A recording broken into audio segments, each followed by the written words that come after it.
Hey guys, welcome back to the channel. Just cut. 3, 2, 1. Hey guys, welcome back to the channel. I'm coming at you guys the week after CJI Oceania trials. That's been commonly called the Giles trials. As most of you might know, I had a super fight on the show. So I wanted to have a little bit of a debrief, talk about some key takeaways from the day and what that experience was like. For those of you who don't know, intakes for the 16-man division of that CJI trials started a couple months ago. Lachlan Giles put out an application form, and he encouraged people to go through that application form for a spot on the 16-man. The winner of that 16-man would go into a 6-man round robin. So the 16-man operated as an eliminator for that. As some of you might know, I applied for that and didn't get in. Is what it is, you know. There's a lot of tough guys out there, you know. Admittedly, I'm a pretty unknown quantity on the scene still. You know, I've done a number of trials yet to place. And when you still have medalists and, you know, you've got MMA fighters, judokas, and world-class wrestlers all applying, I fit like pretty low down in those ranks. So even though I was slightly disappointed not to make the 16-man, the opportunity came up in the weeks following that application closing for people who wanted a super fight. Immediately I put my hand up for that because, I mean, it's a huge opportunity. We saw how successful CJI was last year, and I knew that there would be a lot of eyes on these trials, especially with all of the big names coming into it. I really wanted to get involved in any way that I could. Mainly to get some experience, to feel what those top level guys are like, and just, you know, to keep building and keep competing, testing myself. For those of you who know me, I'm pretty much just a high school teacher here in New Zealand. I've been training for a while now. I started in 2012, and you know, I'm 34 years old this year, and I'm under no illusions that you know, that window is closing, especially when a lot of the guys that I'm fighting at an ADCC trials level are in their mid-20s. You know, this is a young man's game at the end of the day, and I'm no longer as young as I would like to think that I am. So with that in mind, you know, I want to get as much experience as possible. You know, I love coaching. I love helping to improve my training partners' games, and I always want to talk from a place of experience, having done it and been there. And you know, I see these things as like adventures, you know, like side quests and great ways to kind of test myself and, you know, put myself out there and see what my jiu-jitsu stacks up like against the best in the world. I mean, who doesn't really want to do that? You know, I guess I've still got that competitive drive, and, you know, that kind of pushes me to see what I'm capable of. A lot of people ask me whether I enjoy competing or not. Like, it definitely falls into type 2 fun, sometimes a type 3 fun. You know, type 2 fun is hard and stressful while you're doing it, but then afterwards you look back at it fondly. Type 3 fun is awful while you're doing it, and then when you finish it, you never want to talk about it again. So we've had those experiences, you know. So yeah, with all of that, I wanted to talk a little bit about what my takeaway was. Obviously, applying and reaching out to Mikhail and Lachlan about a super fight was a bit out of my comfort zone. Honestly, I'm not a big kind of you know, I don't really like to gas myself up that much, and I guess that's maybe to my detriment a little bit. Maybe one of the reasons I could have pushed harder to get myself into the 16-man, because all of those dudes want it. So I guess maybe it was a case that I just didn't show that I wanted it enough.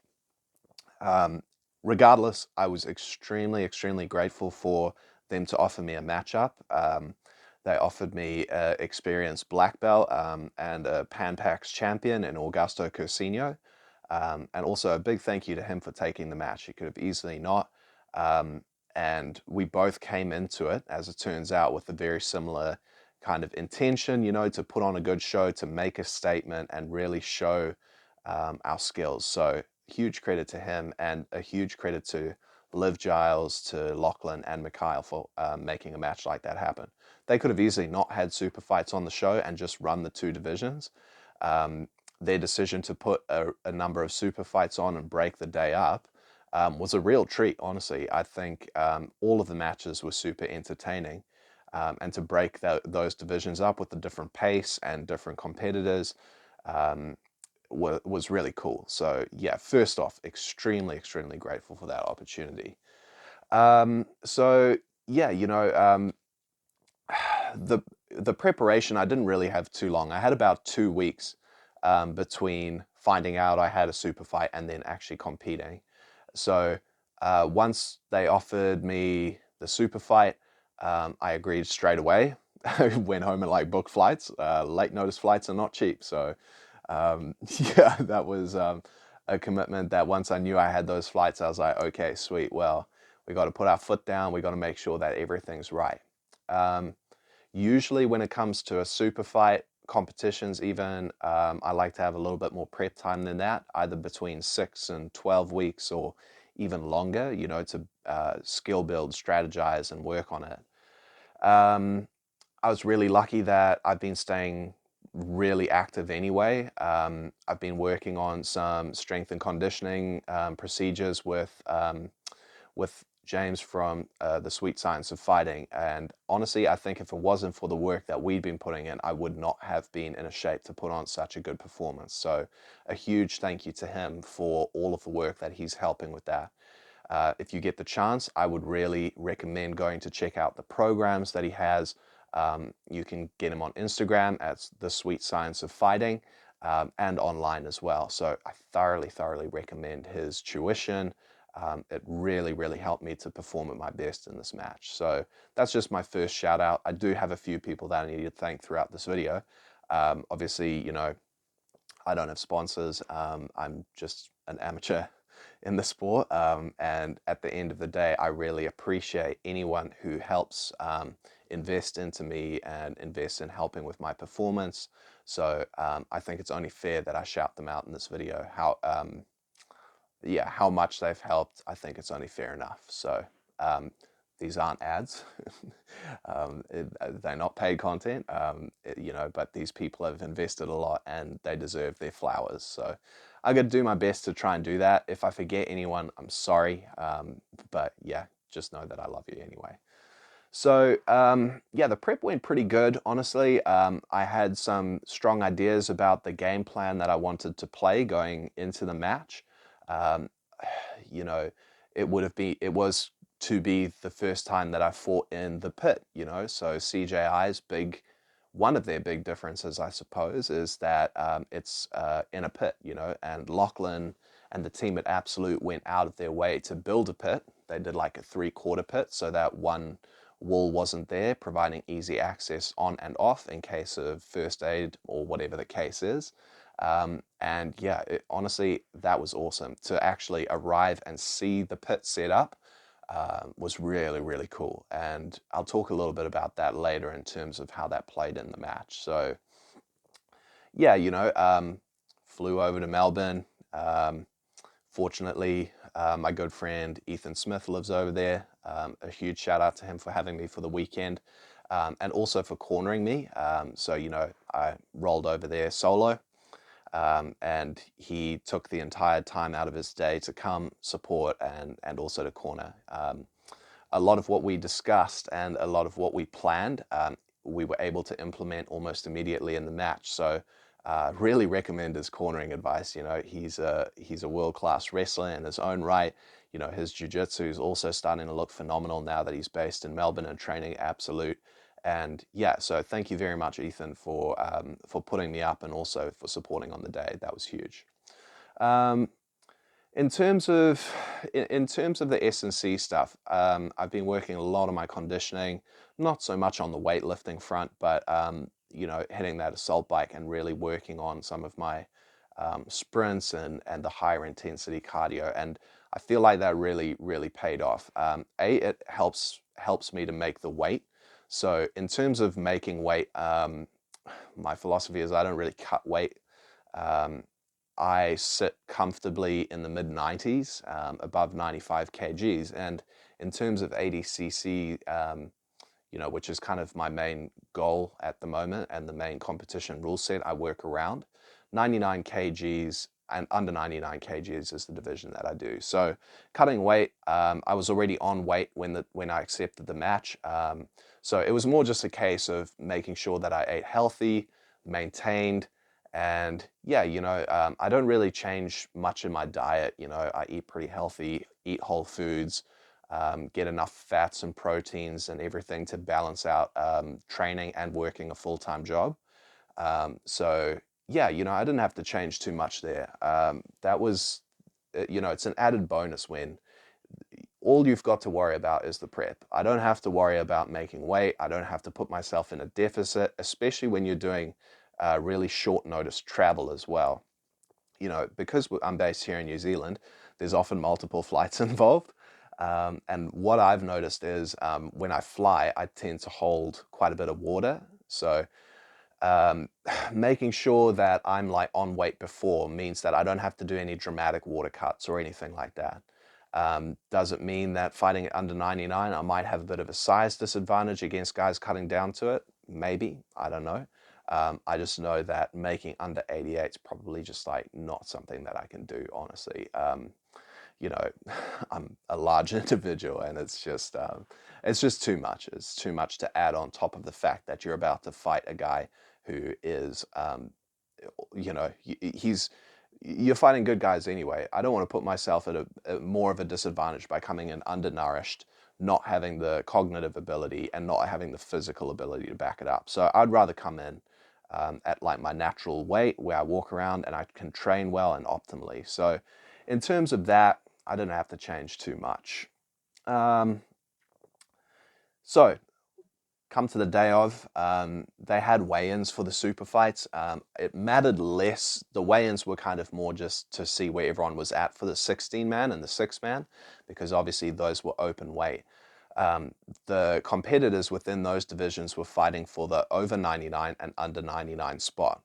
So really, the weigh-in wasn't super important for them.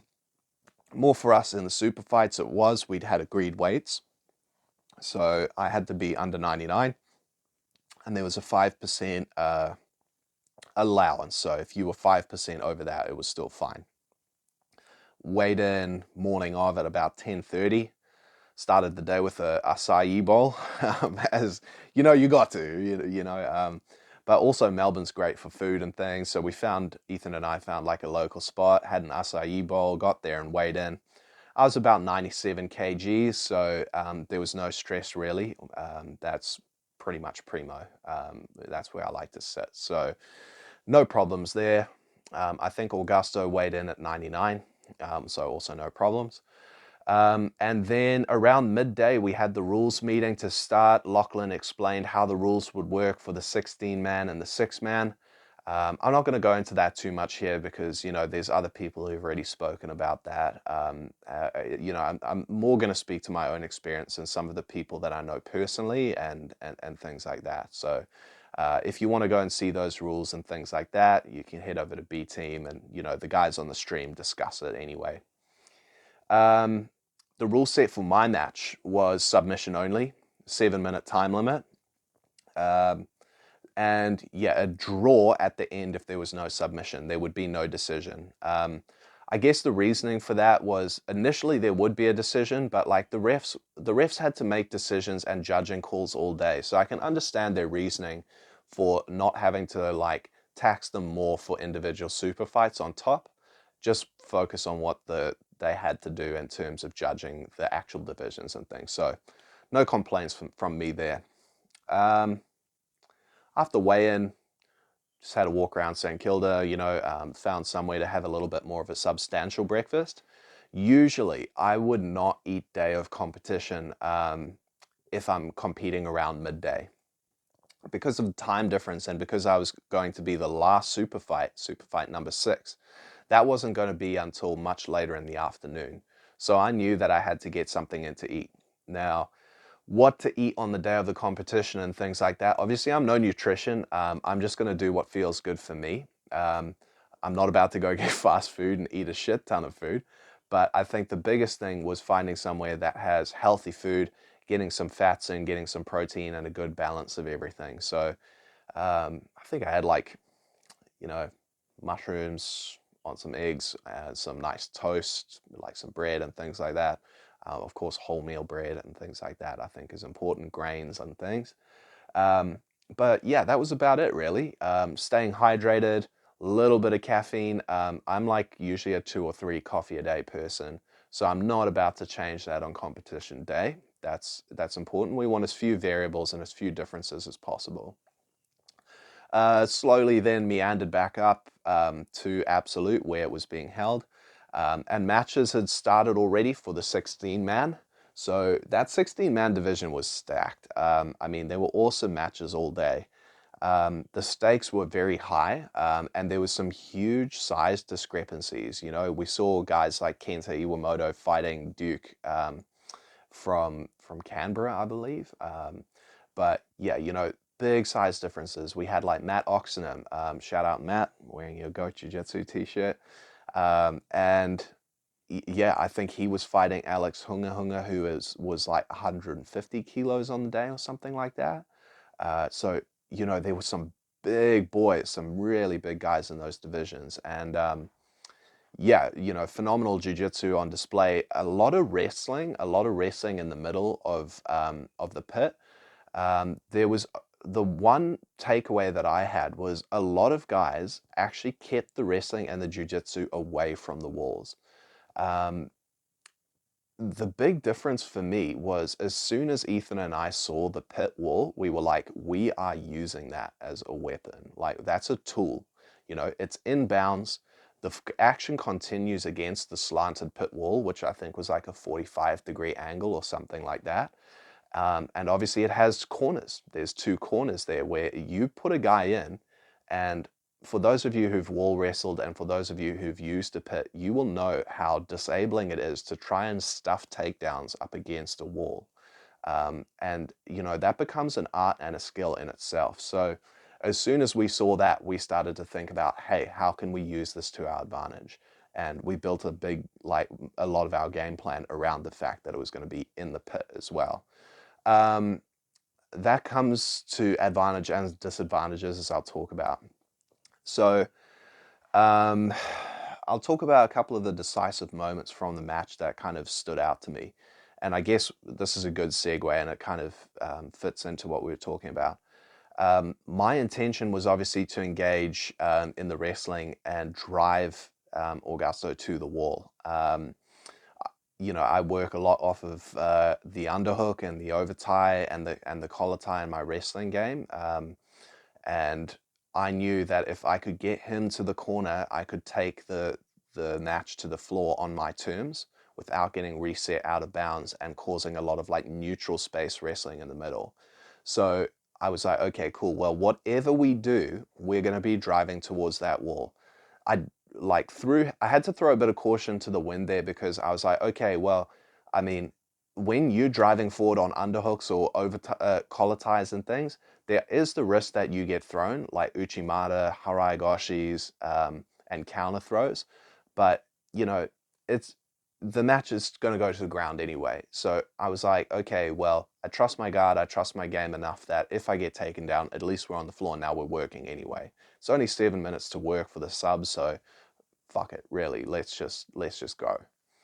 Um, Fortunately, those counters didn't really appear. I put a lot of pressure on really early and drove it to the wall and scored the takedown off the wall, kind of like a modified dump on a like with the pin. So I went like kind of low body lock, like low double legs up against the pit, pinned his hips, and then I actually had to step up onto the wall to get my hips higher, and then just dumped it down. So yeah, that part worked effectively. I was like, okay, cool. At least now we're on the mat and I can start to work, right? So Augusto really surprised me with his leg locks.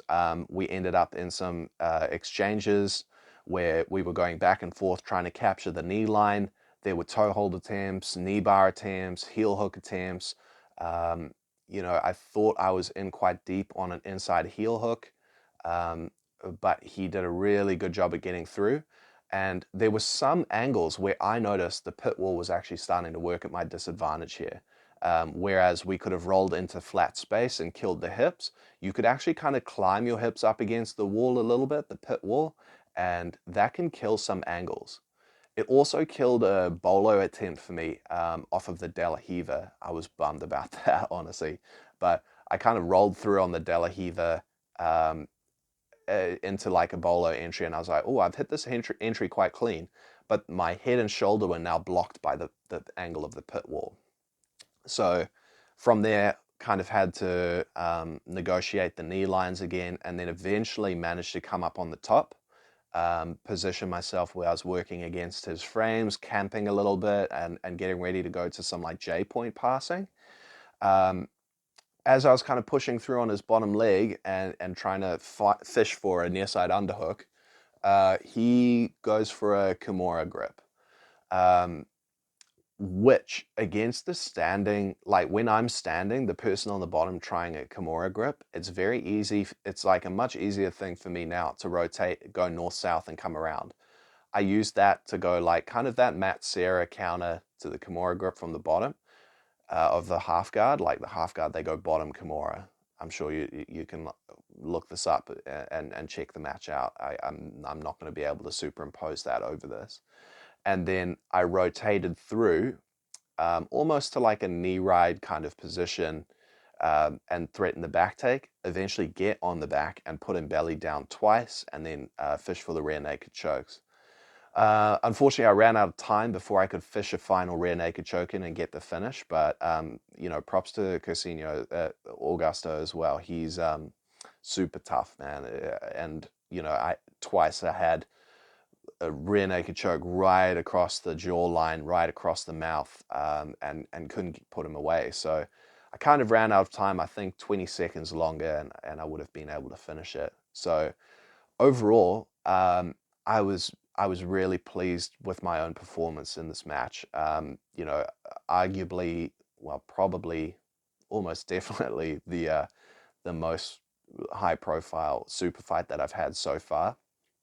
Um, a lot of trying to stay focused over a long day and just making sure that I stayed warm, stayed able to move, and then, yeah, actually pull the trigger when the time came. So I was really happy with that. I was really happy with the tempo and the pace that I was able to keep.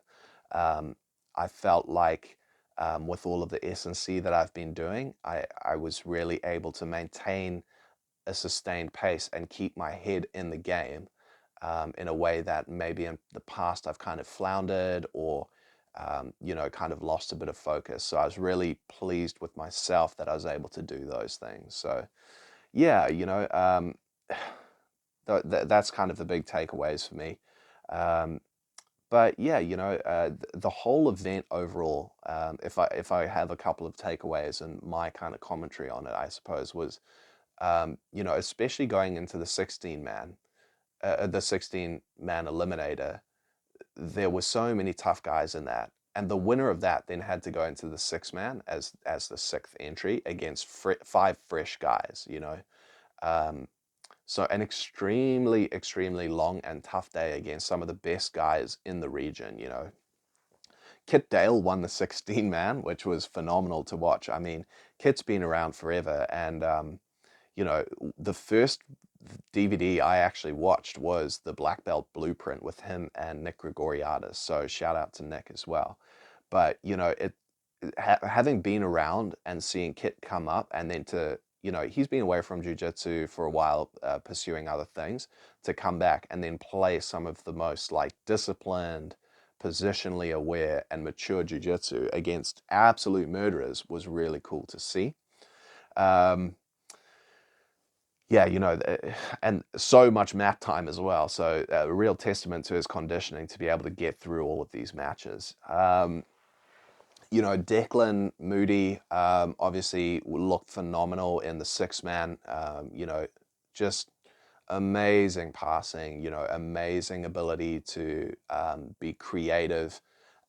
His experience is just, it's awesome to watch him put it into perspective. You know, I had a match with Declan at ADCC trials in Singapore.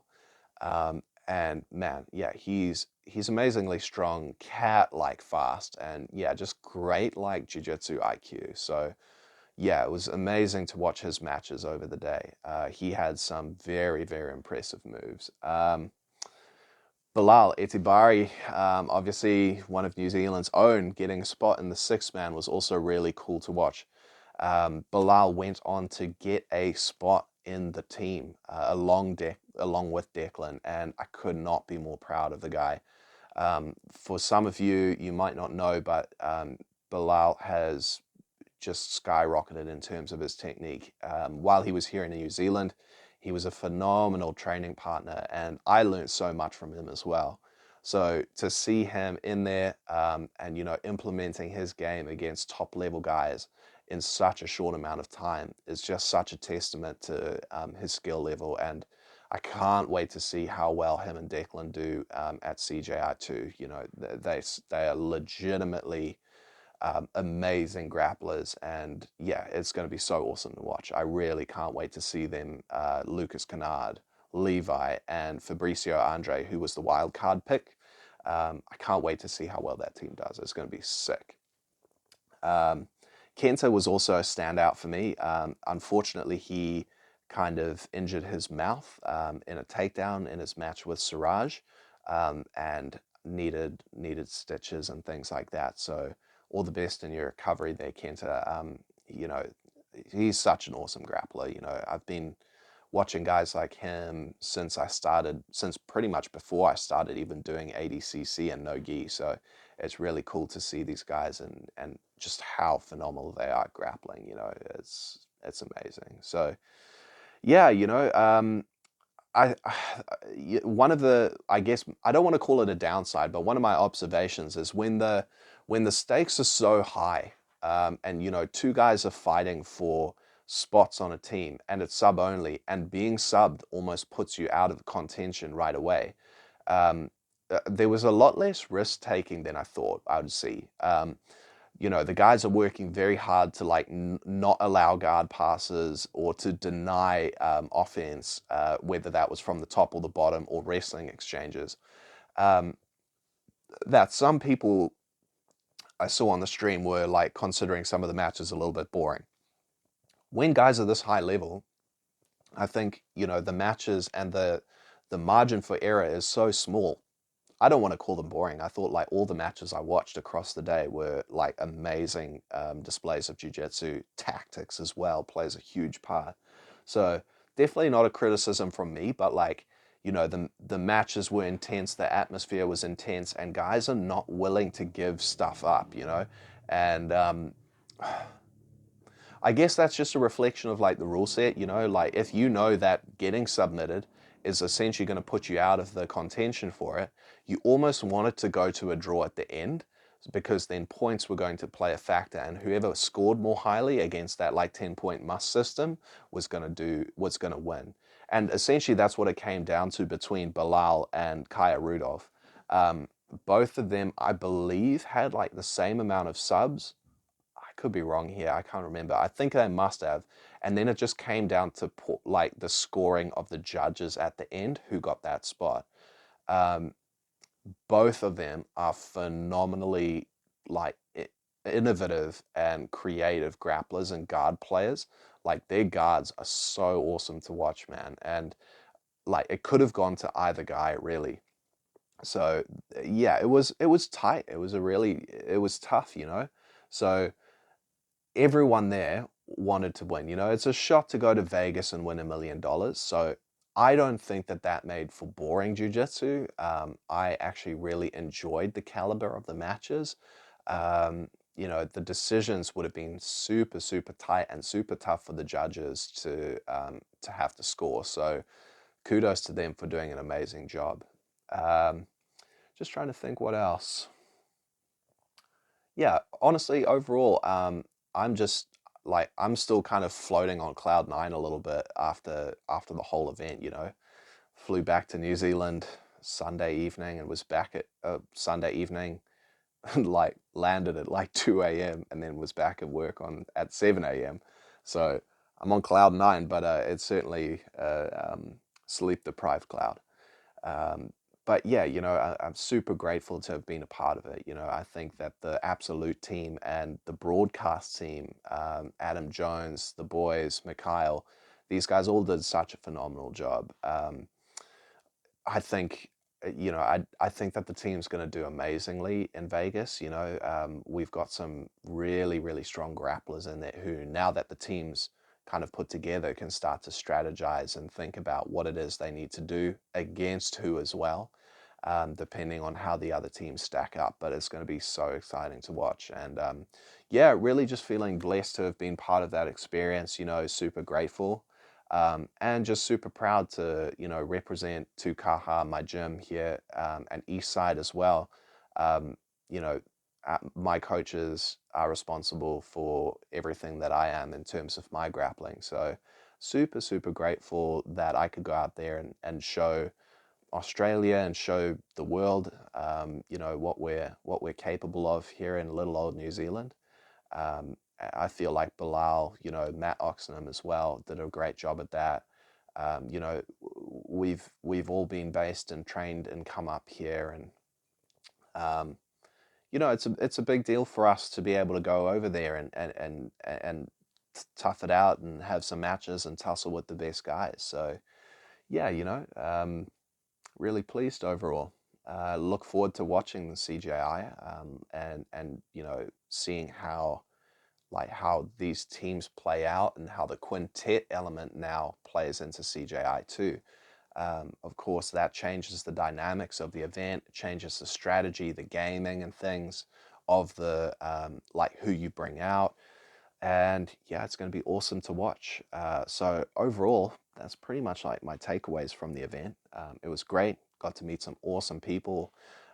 Absolute as a gym and as a team and as a group of people, and the Melbourne scene and Australia as a whole have been super, super hospitable. So thank you to everyone I met over there. It was a great opportunity to put some faces to names that I've heard of for a long time, and just to be in there and part of like an awesome event, and see some amazing jiu-jitsu. So yeah, I'm super happy with it. And I'm hoping to do a little bit more of these kinds of videos in the future. Finally invested in a microphone as well. So yeah, that's about it, team. But if you guys have liked this content, hopefully there's some takeaways in here that maybe you can think about in your own training or when you're competing next. And yeah, so don't forget to like, subscribe, leave a comment, or whatever we do these days. And yeah, look forward to seeing you guys on the mat. Have a good one, and we'll catch you later. Sure.